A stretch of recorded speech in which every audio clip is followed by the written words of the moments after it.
Thanks for joining me for this new episode of the Business of Fun podcast. I am your host, Dave Wakeman. My guest today from Indigo is Katy Raines. Before I tell you about my conversation with Katy, though, let me point you towards a few things. First of all, the Talking Tickets newsletter, which you'll find at talkingtickets.substack.com, or you can find it on my website, davewakeman.com. You're going to find I've been rolling out results from the survey, the Talking Tickets Global Survey of people in the live event industry from last year. We had some really cool stuff going on there. I'm going to do some in-person events. We're going to do all kinds of stuff. And I'm including in the show notes a link to our Slack channel where there's about 400 people from all over the globe. Going to work on building out that community a little bit more this year and doing some fun stuff. So check those out, davewakeman.com, Talking Tickets. .substack.com to get the Talking Tickets newsletter, or there's a drop-down little pop-up window in the on my website. Join the Slack channel. So Katy Raines, she's with Indigo, and we wanted to have a conversation about audience-centered strategy. And when I got to talking to Katy about this, it became really, really interesting to me because she tells me the story about how her grandparents helped nurture her love of the arts. And her grandfather was a miner in the city of Liverpool. And it was this, she comes from a working class environment. Kind of similar in a lot of ways to the way I came up in northern Georgia and in rural northern Georgia, to be more accurate. So we had a really great conversation about that. We talked about change and the speed of change. We talked about understanding your audience and the difference between being audience-led versus artistic-focused. We talked about the issue of arts becoming product-focused. These all sound familiar to you because we talk about them very regularly when we talk about marketing ideas. So this is great for you. We talked about how decisions are driven by budget versus habit. Looking at your audience from how to get them back in less frequent, lower volume, what innovation really looks like. We kind of touched on all kinds of really, really cool things about the arts, market research, and really allowing the audience to tell us what they want to get from us, which I think is a really cool idea to consider. So here's my conversation with Katy Raines on The Business of Fun. Right. I would like to welcome Katy Raines to the Business of Fun podcast. Katy, how are you? I'm good. Nice to see you. It's great to see you. This is going to be so much fun, so exciting because we've just spent the last few minutes laughing at each other. So that really sets the foundation for this. And we share a lot of similar points of view, but we come at the things from different angles. I think it'll be very helpful for people to hear our conversation. So I want to start out with a really, really question. I'm going to piggyback off a question I found in my research that that somebody asked you on another podcast, because it was interesting to me. Your grandfather was a miner, and your grandparents they loved the opera.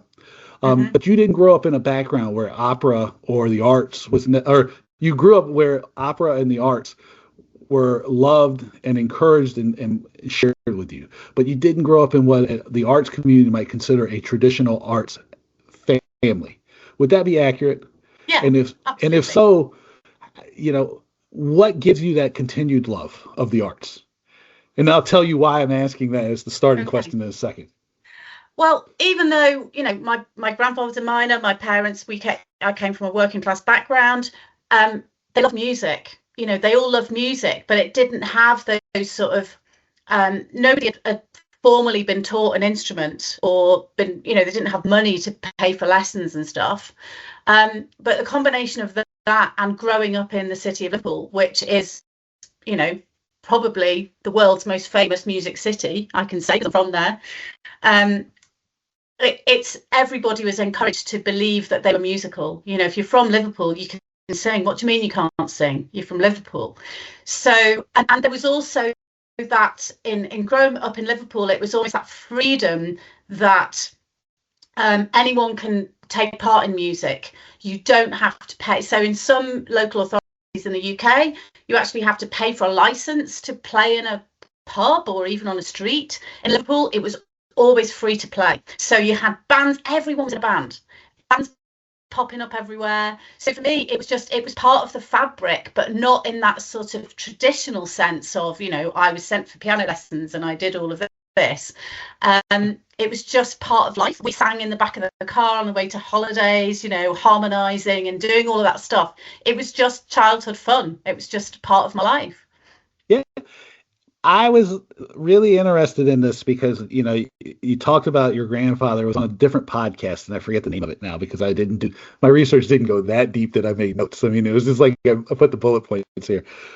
You talked about your grandfather being a miner and being working class. And then I thought about it because one of the issues I think you and I both have is like getting people to listen to people that are not necessarily what we call, quote unquote, traditional. Audiences. And for me, it came up because here's the trick why I thought to ask this at the start is because I grew up in northern Georgia, which is like in the South. And I was the first person in my family to always have indoor plumbing. I was the first person to go to college. When you said about the instrument, I was the first person that learned a musical instrument. But when we talk about market research or like catching people, like looking for the commonalities in people and understanding what drives people, no one ever asks. And it really stuck with me a little bit further. It's because my grandmother was not she had a really big influence on me. It wasn't like she was this worldly traveler or anything. Because again, she didn't have indoor plumbing or electricity her whole life. But she taught me about England. She taught me about London. And she had a really love and fascination with the royal family, with the city of London and the British people. And I was like, going, that's like such a shared commonality thing that we have, because when we go to do market research, one of our things is and I know this is the idea behind audience-centered strategy, is seeing the world through the eyes of the people you want to serve. Now, at the heart of Indigo, I believe, if I'm not mistaken, is this idea of audience-centered strategy. Can you define that for people? Because when I teach workshops, brand management classes, whatever, I talk about the customer focus being the foundation of doing good strategy and good marketing. So I want to hear what your definition of it is. So I run a company called Indigo, and we describe ourselves as audience specialists. And we talk about our job being to bring the audience voice to the decision-making table in an organization. So it doesn't matter whether you're making a decision about marketing, pricing, or even something completely unrelated to marketing. The audience should almost be another seat at that decision-making table. And so we see audience-centered strategy. A lot of people will use the term, we don't want to be audience-led because that's the tail wagging the dog. We want to be artistically led. And I'm like, well, you can be artistically led and audience-centered and audience-focused. It basically means every decision you're making is taking into account what the audience think. Now, you can only do that if you know what the audience think. So you've got to go and find out what the audience thinks. And I think there's a real danger in sort of the sector I work in, which is arts and culture, of defining that audience as the people that are like us, the people that understand the arts, the people that go to stuff, the people that understand what a classical music performance is, and not actually thinking in terms of, well, who are all the people who might want to engage what we do. And so that audience definition, audience-centered, of course, but not just the actual audience, it's the potential audience as well. Yeah. When I hear you talk about artistic focused versus audience focused, I think of it, again, and I think what definition is similar, but the language will be different. And I think we talked about it causes a little bit of friction especially in the arts. I think of it as being product focused versus customer focused. Yeah. And I think to me, and I'll be curious what you say, the challenge becomes is that if you're artistic focused, the same as if you're product focused, is that you feel like you have to have all the answers. And you feel like you have to know exactly what people are going to want. And you don't listen to people, because then you've, at least in my experience, right? Now yours is different, so I'm sure curious if it plays out the same way. If you are always looking at these people who are just like us, right? Just like us, then you eliminate, I'd say, like 95% of the people who potentially could go, just because you're afraid to go and look at what the emotional drivers are, right? Because I think when you're artistic focused or something, you think that you're being rational, and you think that you're being like, smart and savvy, and really it's like it's a fear-based approach to building your audience. But I'm curious about if I'm just being negative Nancy, or if that's like sort of similar to some of the things that you see. Definitely. I think the arts can be, not always, but can be very product focused. And in my career, I started life as a, jobbing marketeer selling shows, and the way that it worked then was, here's the show. It's already predetermined what it is. It's your job to go and find the audience and get the bums on the seats. And it was only when I started studying marketing and business and everything else that I started to sort of question that, all the 7 Ps and the 4 Ps and all that kind of stuff, and go, hang on, product's only one of the 4 Ps. Like, what's going on with everything else? And I still think that there is a hangover from that. I don't think it's as bad as it was, but I still think there's a hangover where marketing people are seen as the people who, I'm going to do what I want, artistic director. I'm going to create my art because I am on this pedestal, and I am, I'm the great I am, and I'm an artist. Great. I love that. And I love that you have artistic vision and you have a product. And then it's your job, marketing person, to then go and find the audience. And I think you're right when you say there's a fear around understanding that audience or asking them, because a lot of these people will say, yeah, but the number of times I've heard an artistic director, and I hate to pick on them, but why not? And they'll say, pick on people, it's fine. We have to pick an enemy. That's branding 101. Yeah, well, so they'll say, great, okay, Katy, so we've got this audience, but I don't want that audience. I don't want this old white audience that is in here. I want a different audience. So can you go and find me a different audience, like younger people, more culturally diverse people, more interesting people? We don't want those old white people. We want them to be different. Okay, right. So how are we going to do that? Well, I'm not going to change anything on the product side. Like, the product is the product, right? It's your job as the marketer to just go and find different people. And I'm like, okay, so you're not going to change anything. You don't know if there is any point of connection between these people and what you do. And it starts with the art and you chuck it out. What we're trying to do is say, what needs do audiences have that culture is the answer to? And during the pandemic in particular, that was very prevalent, that, people's needs during the pandemic were to feel safe and to have hope and to be entertained while they were stuck at home. So it's like, how do we respond to those needs? And I think the cultural sector started to sort of get it. They started to understand, like, oh, actually, we need to look at this a different way. As soon as the pandemic's over, we flipped back to the old thing. And again, during COVID, I can remember one artistic producer saying to me, I said, we're going to do this survey. We're going to send this survey out to audiences to find out what they're thinking during COVID. Why are you going to do that? I said, because we need to know, like, what audiences are thinking, and if they're going to come back, like, what are the barriers for them? What are the things they're most afraid of? And how can we kind of make that work for them? Yeah, but what if they say they're not going to come back? I was like, well, isn't it better that we know that's what they're thinking? And then we can start to communicate with them. And there is this fear of, let's not ask them in case they tell us something we don't want to hear.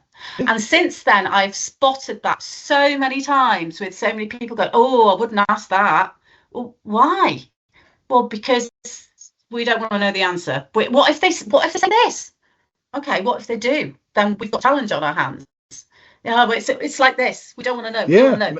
The ostrich with the head in the sand. It's absolutely correct.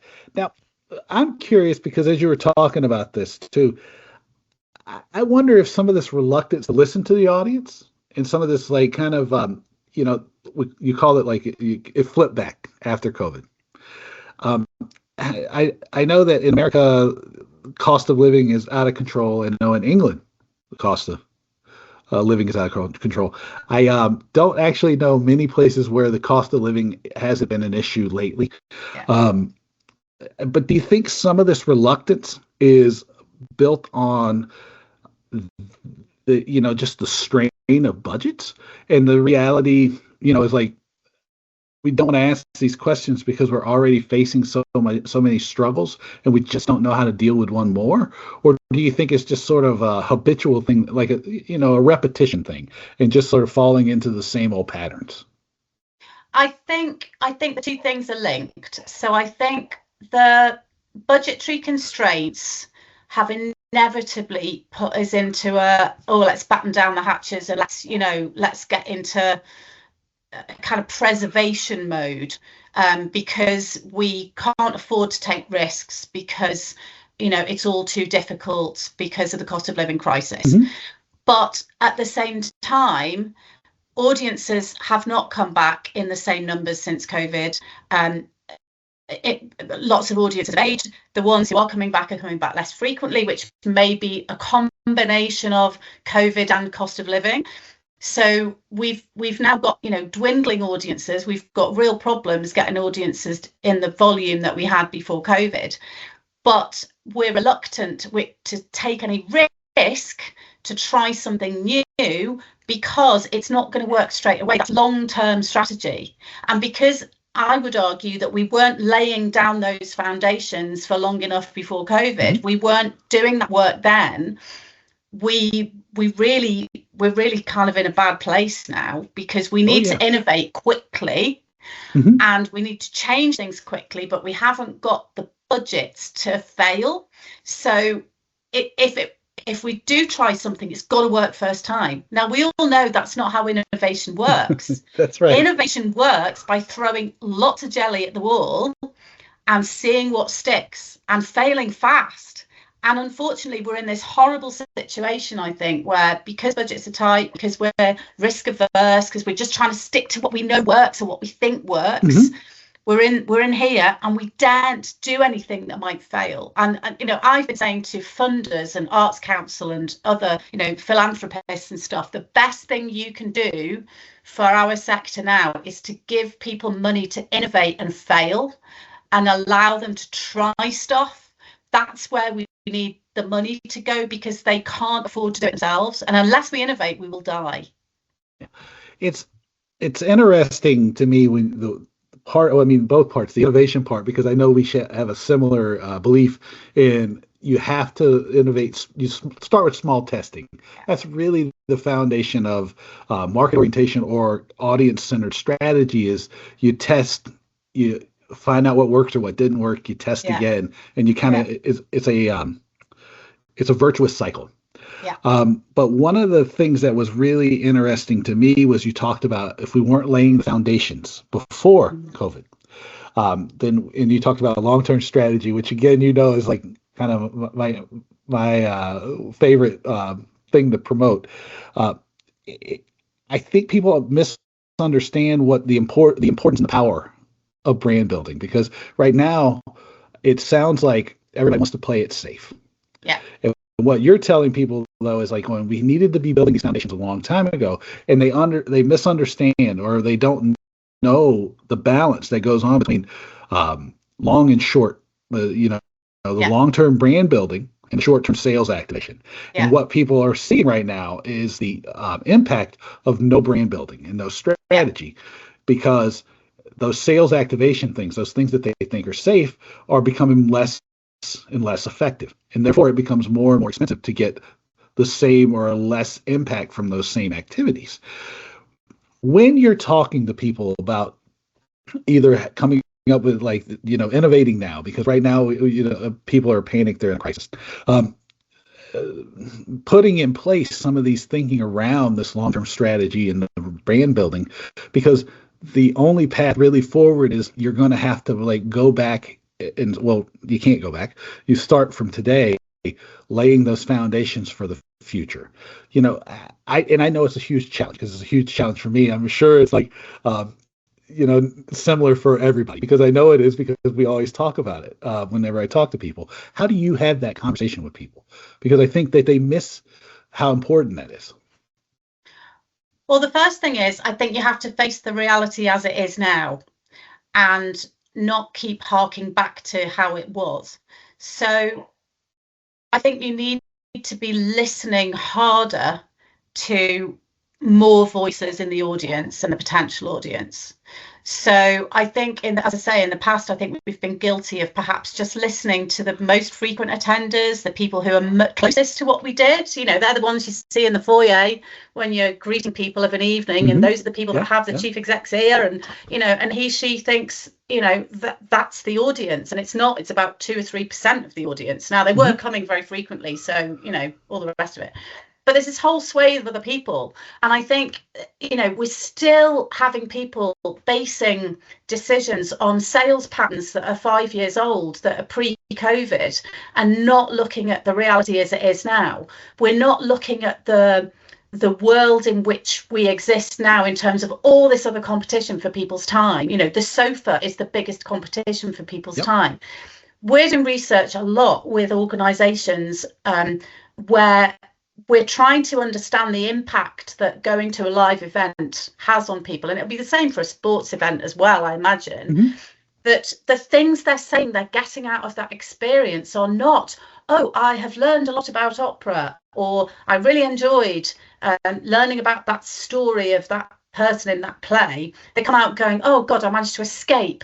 My well-being has improved. I managed to share an experience with other people. I feel uplifted. I feel invigorated. All of these emotional benefits that they get from it. And yet you look at the marketing of the arts organisations, and we have Shostakovich conducted by blah, blah, blah. It's like, what? So I think sports does it too. It's awful. They're awful. So we have to listen to the voices of the people, and when we're trying stuff out, we have to be forensic in understanding what has worked and be brave enough to listen to what hasn't worked, because actually the quicker we can figure out what isn't working, we can ditch it and lean in to the things that are working. I'll give you an example. We've been doing some research recently with a bunch of orchestras and a concert hall in London, and they were quite visionary in their thinking, and they really they really want to innovate, and they really want to find a new audience for orchestral music, because they can see the writing on the wall. And so what we did was we got a bunch of people who go to like gigs or theatre or comedy, but have never been to a classical music concert. And we talked to them about what they expected if they were to go to a classical music. We had a focus group with them, and we got them all online, and we were like, right, what do you think a classical music concert is going to be like? And it was all the stuff, we think it's going to be stuffy, we think it's going to be boring, we think people are going to be dressed up, all the usual kind of stereotypes. And then we sent them along to a couple of concerts, one very traditional one and one sort of in a different kind of format, and got them back afterwards and said, okay, so how was that? And what was really interesting is the music, the product, if you like, the music, they absolutely loved it. They were like, it took me away. I was carried away. It was all fantastic. The music was great. Nothing wrong with that. The bits around the edges, they just didn't understand. So it's the classic thing. They were like, well, okay, so we went in, we sat on a seat, and then the lights were up, and then all these kind of musicians started kind of ambling onto the stage. Like, what were they doing? They were all chatting to each other. And then they got onto the stage, and then they started like practicing. They were like practicing bits, and like, have they not rehearsed? They're just, because they were just warming up, but they were kind of, why were they practicing what they're going to play? Why don't they know it by now? And then they started tuning up. Why didn't they tune up before they came on? And then this fella comes on, and he does a big bow, and you're like, well, who's he? And then he sits down with his violin, and then they tune up again, And then this other fella comes on. So they were just completely mystified by all the sort of trappings that went round it. Yeah. But what was interesting to us was that the actual experience of the music did all the heavy lifting, but we had put all these other things in the way. Nobody explained what was going on. They didn't understand how they went to clap. Could they clap? You know, they didn't understand how long it was going to be. They didn't understand the concept of the different movements. Like, at which piece are we on now? When can I have a drink? They felt trapped. So it was almost like we've constructed all these barriers to make it elitist, but the music itself was fine. So, like, what is going on there? So that organisation now has started to go, okay, how could we break down some of those things? And just as simple as just telling people what's going to happen. Somebody comes on and explains. They're trialing things with, like, taking the lights down before the concert starts so that they know when it's going to start. So it has this big reveal moment. I mean, that costs nothing. Yeah. But it was just listening to audiences and going, yeah, that. And when we sent them to one that was like that, they went, yeah, that was more like it. I felt really excited when it started and all that kind of stuff. And that emotional journey that they went on, that can be managed. You know, you think about a Taylor Swift concert, these kids are in absolute frenzy by the time she comes on stage, because they've built them up with dry ice and the band coming on and all the stuff that goes on beforehand. And when she actually appears, it's like, oh my God. Whereas here we are with probably some of the best musicians in the world about to play some of the best music in the world, and they're sort of shuffling onto the stage. What? Yeah, no, it's always amazing to me too. And I would be curious when you do something like this and you turn around and you go, like, to the organization. This is what people said, and it sounds like in the example you're using, they didn't do this, but a lot of times it's like you go, well, that's just the way it's supposed to be. You know, it's always like people are just kind of needlessly constrained by the way things have always been, and I was like going. As the example you just gave proves, you don't have to be constrained by these, because some of these things, right, like some of the classical stuff, I don't understand it. I enjoy it though, because I've had the opportunity to experience it. But it's like going, I don't understand what's going on myself, and I've been, and I was just like going, oh, that's the way it is. And so, why do you put up these barriers? It's like always my question. Like, what would happen if you did it a different way? And it's a bit like I think some of these barriers are very, again, it's like a comfort blanket. I think it's like people use phrases like the thin end of the wedge. Oh, well, if you change that, then you're dumbing it down, and that the next thing you'll be having is just doing wall-to-wall film music and not playing any Mahler anymore. And it's like, hang on a minute, why? Like, I don't understand why just making it a little bit more accessible to people and explaining what's going on, why is that a slippery slope towards not playing any more Mahler? I don't understand. And if people only know classical music from, like, Star Wars and, like, some of these movies, what's wrong with that? Because, like, the thing is like, it's don't meet people where they are.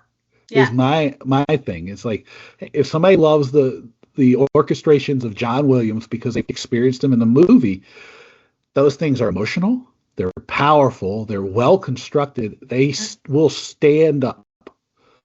Well, but you see, that's where we could come to blows with some of the classical establishment, because there is a sort of, there's a hierarchy and a snobbery around what music is good and what music isn't good. And here's the thing, like, we did quite a bit of looking at how young people are engaging with music, and there's been a massive explosion in how many young people are exposed to classical music through streaming. And the way that is happening, obviously, is they're putting on playlists based on their mood. So they're like, right, I want relaxing music, or I want focus music to study to, or I want relaxing music to help me go to sleep, or I want some music to have on while I'm doing the ironing, whatever it is. And so they're getting these playlists, and these playlists are a real mixture of some classical, some orchestral, some contemporary music, and these kids have no sense of, like, genres, or it's just that's the job it's doing for them. So they want that based on their mood. So then when we try and go, well, how do we get these young people to come into a concert hall? Well, they were listening to a bit of Arvo Pärt there. So let's try them with that. They don't know they're listening to Arvo Pärt. They're just listening to music to relax to. So some really interesting things going on. I see Carnegie Hall in New York is doing well-being concerts, for example. And you can lie down and have the musicians play music so that you can relax. So the job it's doing for you is the relaxation and the well-being. And actually, I would argue that probably gives them much more artistic freedom to play all kinds of stuff that they couldn't play if they were just doing the film music concert, which everybody's so sniffy about. So again, it's about understanding the needs that they're meeting for people. And if you paid attention, because this goes back to the research idea too, because if you paid attention to the example that you just gave about young people listening to things through their playlist, the research is very clear on if you're trying to do deep work, classical music or orchestral music is incredibly great about helping you get into a flow state, right? Yeah. Because vocals distract your brain. So what the research really says is, like, if you're going to listen to music with vocals, listen to it in a language you don't speak because your brain can't process it.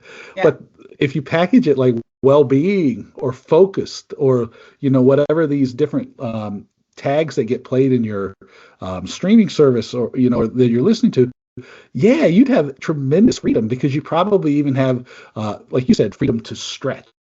And I think it's just an outdated way of thinking about what is and isn't art. Yeah. And I think, for me, it's like if you listen to the customer, right, they'll tell you what they want, because that's always like the thing I say to people. I go, listen to the people that I think I try to teach them about thinking about it like rings, right? So there's this close ring inside that's like the people that already serve. And then there's a little ring to the outside, right? Which is like people who probably would go for something. You have to find them though, right? And you don't do that by just focusing on those. And then there's another bigger ring, and you can keep going out and you can find ways to bring more people in. But if you just focus on that little 2% of people, you're going to get jammed up. And this is a good example. Which brings me back to the question I want to ask you, which is like, you're an advocate for some similar form of like not just focusing on those hardcore customers, because they'll give you information, but it might not necessarily be the best information because, again, they have a different point of view, right? They're already ingrained. They already love you. You have to refresh this audience. How do you get people to go outside of the scope where they're comfortable in that inner circle of people, to listen to people who are outside of that, initial audience, because again, I think based on our backgrounds, we would be on one of those outer rings as well. Yet, because we've been exposed to this and we've had the opportunity to work in it and learn from it, we've moved our way in, but we're not refreshing that audience of us. Yeah. In most places. Yeah. Well, here's the thing. One of the biggest barriers to that happening is the existing audience. And the number of surveys that I have done and research I've done with that core audience group, where we've tried to sort of suggest some innovations and things that we might do to change, and they've said, well, we don't want you to change because we're getting what we need from you and we don't want anything to change.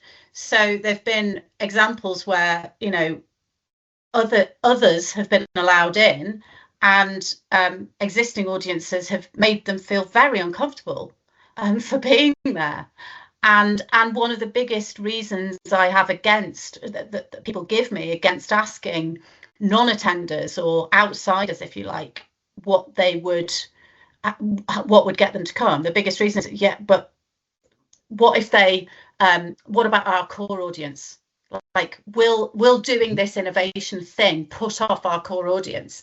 Now, it's interesting that you say you're kind of comfortable with the whole classical music thing because you're okay with it.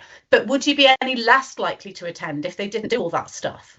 Like, if they didn't do if they did it in a different way but were still playing the same amazing music, would it make any difference at all to you, or would you feel affronted by the fact that they weren't doing all that nonsense stuff? it's interesting. Some people would, some audiences would, but I would say they're a dying breed. I know from my experience, I'm lucky enough to have studied music, and so I'm very comfortable in all of those environments now. But most of my friends, I end up going to most classical music concerts on my own because most of my friends are not in that world. Hmm. So, for example, the City of Birmingham Symphony Orchestra decided to do something in my hometown called Symphonic Sessions, and they basically took over a disused warehouse in Birmingham, and they put street food stalls in it and a bar, and they had like long tables, and the idea, and they had a DJ, and the idea is you come along, you're with your friends, there's a DJ, there's a bar, and all the rest of it, and then they do a session which is classical music, but and it's not necessarily stuff you've heard of, but it's they're all there in their jeans. There's maybe 6 of them. They did Max Richter 4 seasons, amazing. And they do that, and then they have an interval, and the DJ comes back on, and you get some more drinks and the street food and all the rest of it. I was able, for the first time, to invite some of my friends to go and hear a classical music concert because I felt confident that that environment would be great for them. Since then, I took them to one concert. They have been back to every single one of those symphonic sessions since then. They're not interested in going into the big concert hall, but they are new attenders now of the City of Birmingham Symphony Orchestra because we found a way in for them that meets their needs. And for me as an insider, to be able to cast my net wider and bring people with me, it's the same if when I wanted to take my kids to classical music concerts, I was so worried that they'd rustle their sweet wrappers or say something and annoy the audience. I just didn't take them. I mean, how mad is that?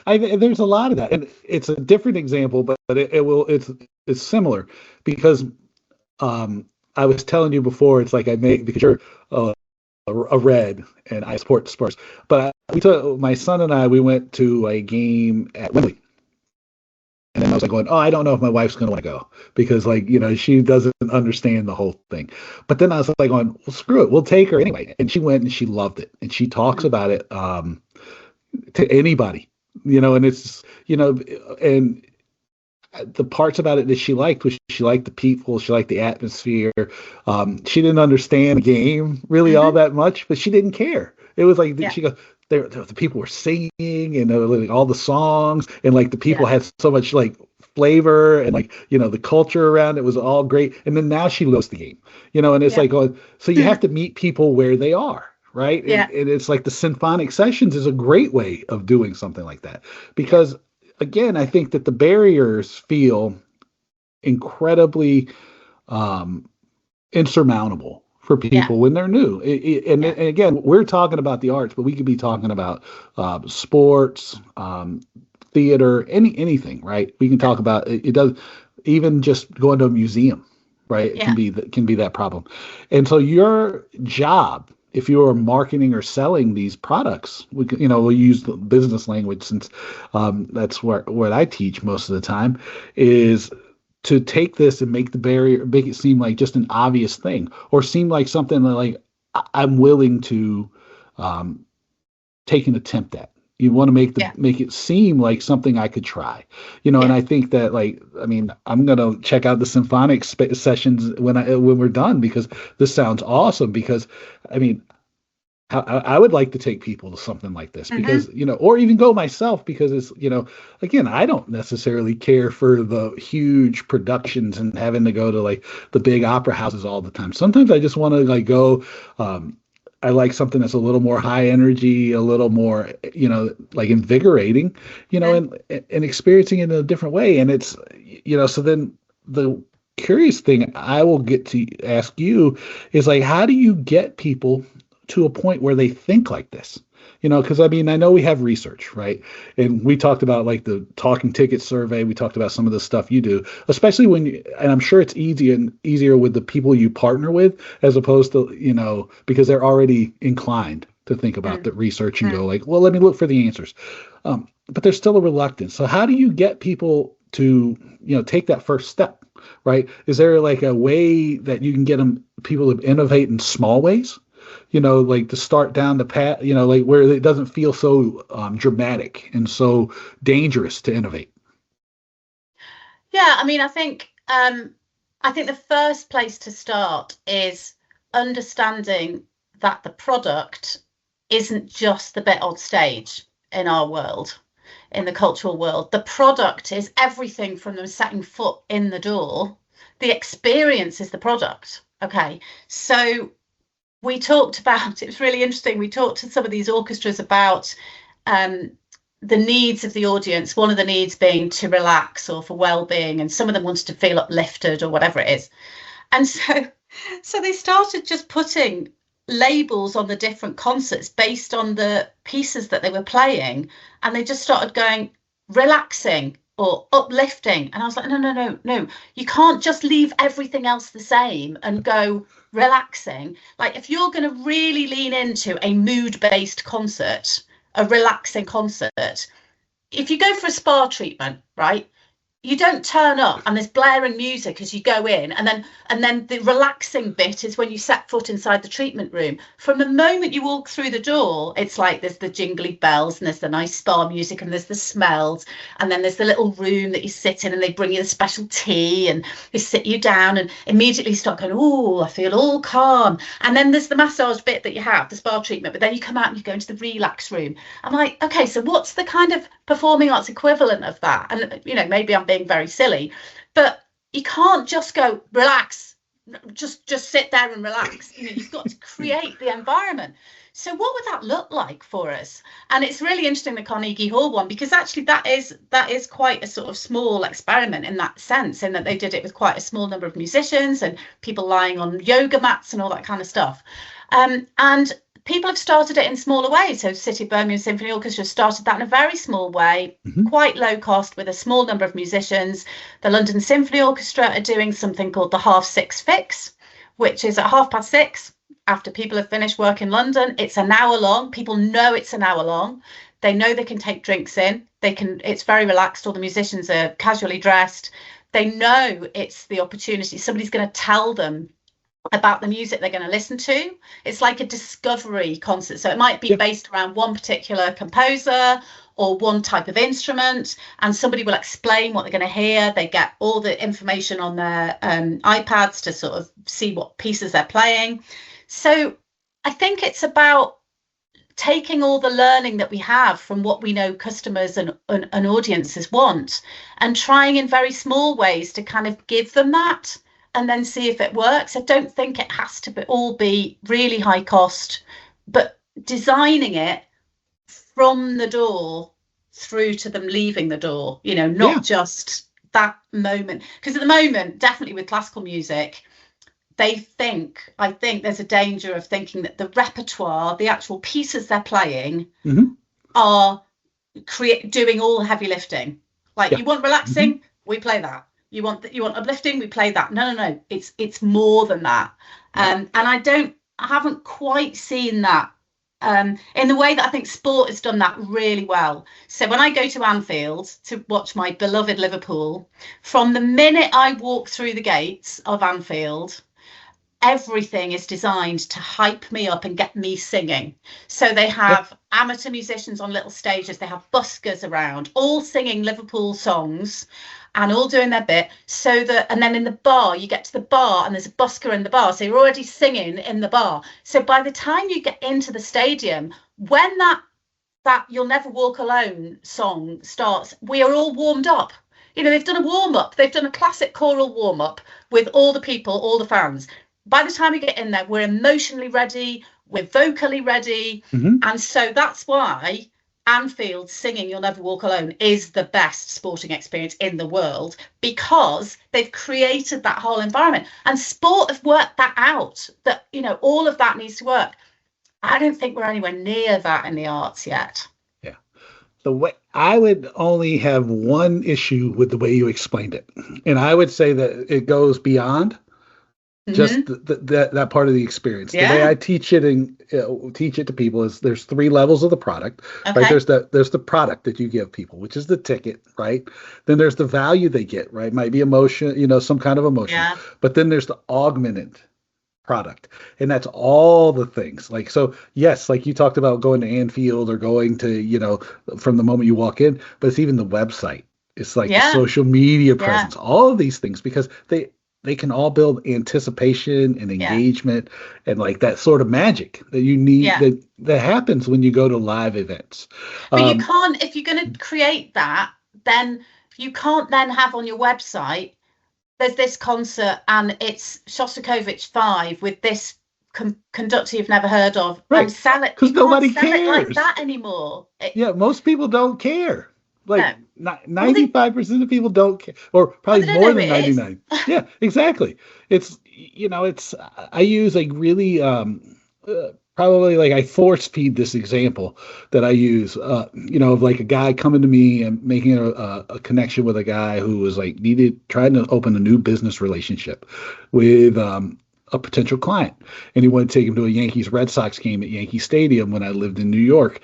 And I was like, I talked him through the whole thing, and I found out the reason he was going was because the guy was a huge Red Sox fan, and he wanted to take him to a Yankees Red Sox. So there was like emotional, and then building up the whole thing. So around it, right, it was like going, let my courier deliver the tickets for you. Right.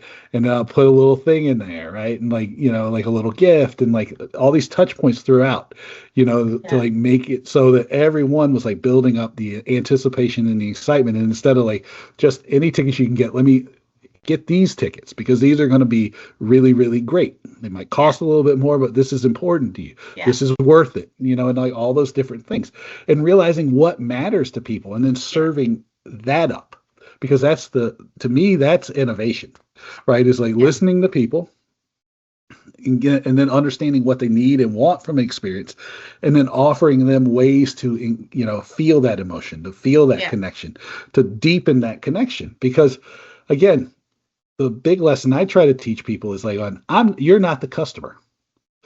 So if you are building this thing for you, you're going to fail in your job because your belief is probably dangerous because you're too close to the to the product. You're too close to the production. Know it in ways that nobody else does because it's your job. Yeah. Most of the time, in arts and sports and all of these things are lucky because we take up a little bit more space in people's heads than like the pen I'm using or the coffee mug I'm drinking out of. But we're still a lot of times a small piece of people's lives, and we need to recognize that. So our biggest challenge is listening to people, unless I'm wrong, understanding what will get people to break from the status quo, like you said, getting off the sofa, and then being comfortable enough to like go, well, this is what people want and need, and how can I take what I do and package it in a way that will make them this attracted to them so they will respond. Yeah. And I think, if you do that, then like orchestral music will have a better opportunity of bringing people in. Sports will bring more people in. It's just like a lot of opportunity to bring more joy to people. Yeah. Because even like some of these like more heavy orchestral musics or heavy plays and stuff, they still have the ability to be life affirming, to challenge you, to improve your well-being, all these great things that we do, but we just have to be willing to listen. They're not just going to do it by accident. You actually have to design that into the experience. And it's interesting what you're saying there, the examples you're giving, that context is so important. So a lot of these young people that we spoke to that were listening to these playlists and listening to stuff like I gave the example of doing your ironing. Okay, so you're ironing your clothes and you have this music on when you're doing your ironing. And we said to them, okay, that you really like that music you do your ironing to. Great. Would you come and listen to that in a concert hall? And they kind of went, what? Why would I want to go to a concert hall to listen to my ironing music? They like and we were like, well, because it's the same music. So we were very much looking at it from the product end. Yeah. And weren't understanding the context that it needs to be framed in. So it's kind of, that was relieving boredom for them. That's the job it was doing for them. So if we lean into that rather than, okay, so something that relieves boredom, how could we meet that need for them in a physical environment rather than at home, in a shared experience environment. And so it's understanding what job it is that you're doing for them, rather than going, we have this thing that we do and we want to teach you in a really patronizing way how this can be life affirming and changing. I do think we're really guilty of that in the arts. It kind of go, well, you know, we're on our pedestal being artists and it's our job to just improve you all. You know, it's a very sort of puritanical, quite, I think in some ways, quite a British sort of thing about we're just going to improve everybody by educating them and giving them some of our culture, and we're here being artists and everything. And I think actually that comes back to one of the things we talked about right at the beginning about the fear. I think artists, you know, by definition are quite fragile people often. They're this strange mix of fragility and ego kind of combined. And I think they lack confidence that, you know, they're really worried that if you put too much into the hands of ordinary people who aren't artists, well, what do they know? You know, they don't trust them to kind of want more of what they're offering. And in COVID, when we asked people what they wanted organizations to do, they actually said they wanted them to be more brave. They wanted them to take more risks. They wanted them to be challenging. You know, they weren't going, oh, all just stick to what you know and be conservative and do all of that. They were going, come on, guys, this is the chance to really, you know, throw off the shackles and show us what you can do. Audiences have constantly surprised me in how much more they want us to challenge them and kind of take them on. They want more from us, not less. And so that fear is completely unfounded. Yeah, I've found that it's really smart to never think like your audience is dumb, is to show them respect and empathy. Right. Like, you know, and if you do that, I find that you will, you get a lot further. I mean, I that's just always been my, my starting point with like research and the thing, you know, if there's anybody in the relationship between the customer and the organization that's a moron, it's me. Usually that's, I mean, and I'm joking. That's always my joke to get people going. But the thing is I go, I am an idiot of consumption. I don't know what people want, but I know how to find it. I'm really good at listening to people. You know, and that's the attitude you need to take, is like going, I don't know a thing about what people want, but I do know how to ask questions and listen, you know, and I think that's really the heart of really good research. Now I want to be conscious of your time, but I want to ask one more question. Which is about the speed of change, because I know that one of the things that's a struggle for everybody is, you know, they want to understand customers, they want to understand how to innovate, they want to understand how to reach new audience, they want to understand things, but then things seem to be moving so fast, and they don't know how to balance those things. And I know this is something that we mentioned maybe in passing here, and we definitely mentioned it when we were talking before we started recording. So I wanted to ask you about how do you balance this speed of change, these new tools, with this kind of like deeply rooted, just like core idea of understanding your audience? I mean, it's difficult, isn't it? Because on the one hand, as you know, as a researcher, a lot of people have said to me, oh, well, you'll be out of a job in 3 years because AI will just do all of that for you. And it's quite interesting, you know, I mean, even the speed at which the AI tools are developing is astonishing. I mean, I first ran some AI analysis on some free text in a survey about 18 months ago, and it was absolute rubbish, and it was making stuff up and terrible. Now it's getting pretty good.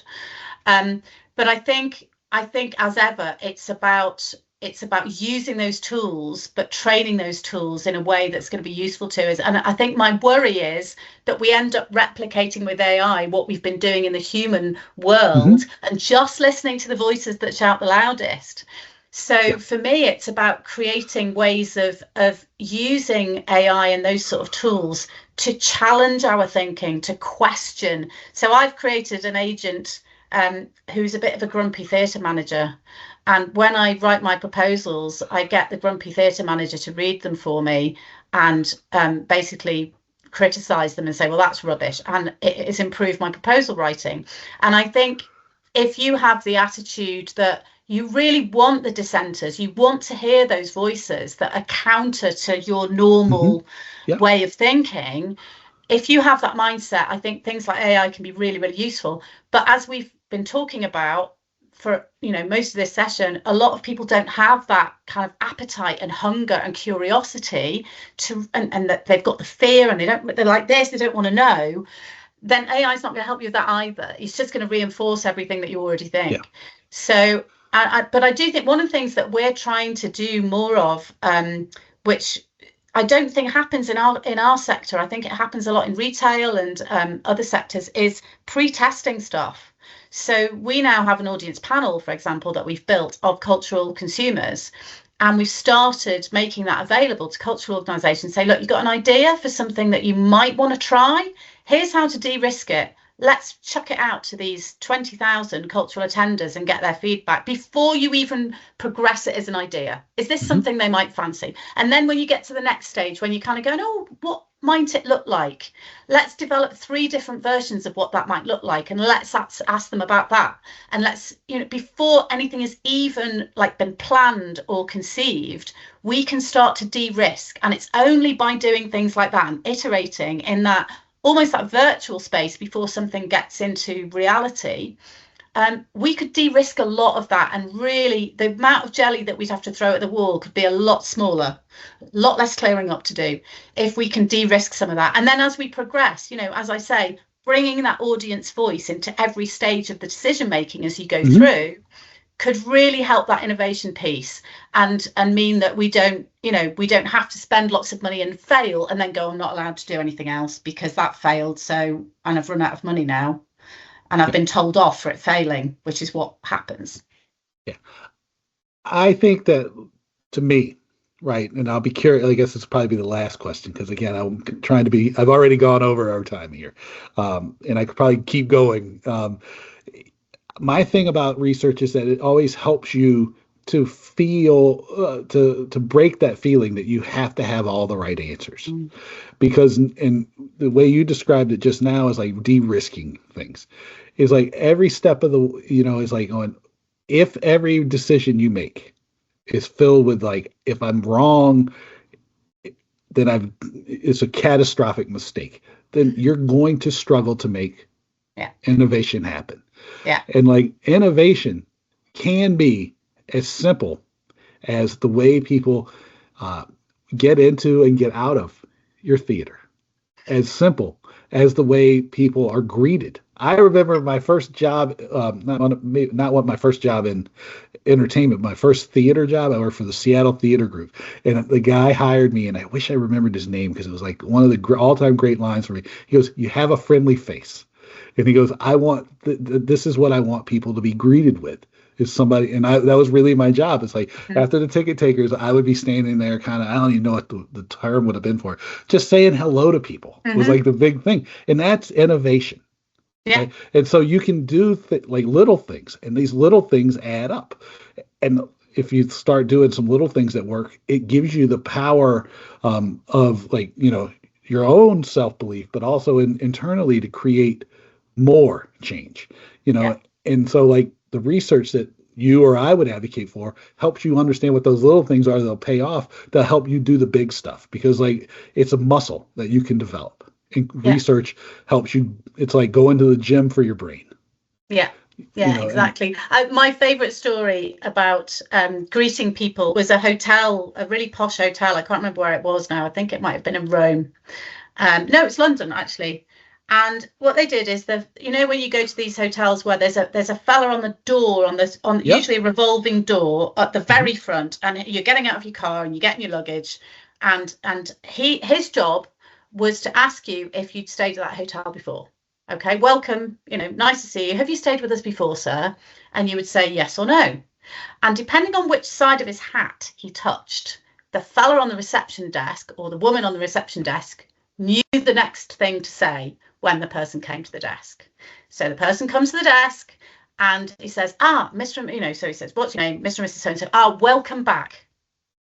Because the fella on the front had tipped this side of his hat and went, they stayed before. Nobody needs a CRM system for that. Nope. But it's just that it's that hunger for trying to create those moments, those special experiences that just make the difference. And that's innovation, exactly the same thing. And yet that probably made more impression on that person checking into that. they know I've been before. Like, only because he tipped the right side of his hat and not the left. Yeah. Absolute genius. Yeah. Well, that's consistent with with any research I've done, which is that the little stuff matters way more than the big stuff. Yeah. And actually, on all our research, we get more comments about the toilets, the food, the drink, the parking, the customer service than anything that's on the stage. I will share an example then, because you said this, and I won't tell you who it was. I can tell you offline, but not on the thing, because I don't think they would care. But I'm not going to do it. We did some research. What we found was it was like something about it wasn't even like the bathrooms were unclean. It was just that like they kind of had like a neutral smell. So we put scented candles in the bathroom, and it was the single most positive impact of anything that this club had done in probably 10 years of like that. I mean, measurable impact. And it was just putting scented candles in the restroom and in the premium section, and they were like blew things through the roof. And it wasn't because the bathrooms were dirty. The bathrooms, it was like the cleanliness was there, but they were just like going, "Oh my God!" It just made the bathroom, like one of the bathrooms, so much more pleasant. And I was like going, it's just like little stuff. I mean, it's crazy. Katy, where can people find you on the internet? So we're indigo-limited-ltd.com. Awesome. Well, thank you for doing this. Oh, it's been great to talk to you. Let me know what you thought of my conversation with Katy by sending me an email to my name, Dave, at davewakeman.com. As I mentioned at the start of the episode, check out my website. That's www.davewakeman.com. And you can get the newsletters there, or you can visit directly at talkingtickets.substack.com to get the Talking Tickets newsletter, which we're over an hour into this thing. I know you're going to like it. Because if you've made it this far, you love the podcast and you're going to love the newsletter. Do me a favor. If you found something here in this conversation with Katy, things with like Matt Zaracina from True Tickets, Brian Bauer, any of these conversations, please share the podcast with a friend, coworker, colleague, someone who would benefit from these kind of conversations. And rate and review the podcast on your favorite podcast platform, because it helps people discover the podcast, and those ratings, those 5-star ratings, they encourage me. I'm a sucker for a little positive reinforcement. Also, make sure you join the Talking Tickets Slack channel. The link is in the show notes. And until next time, thank you so much for being here. I will talk to you again soon.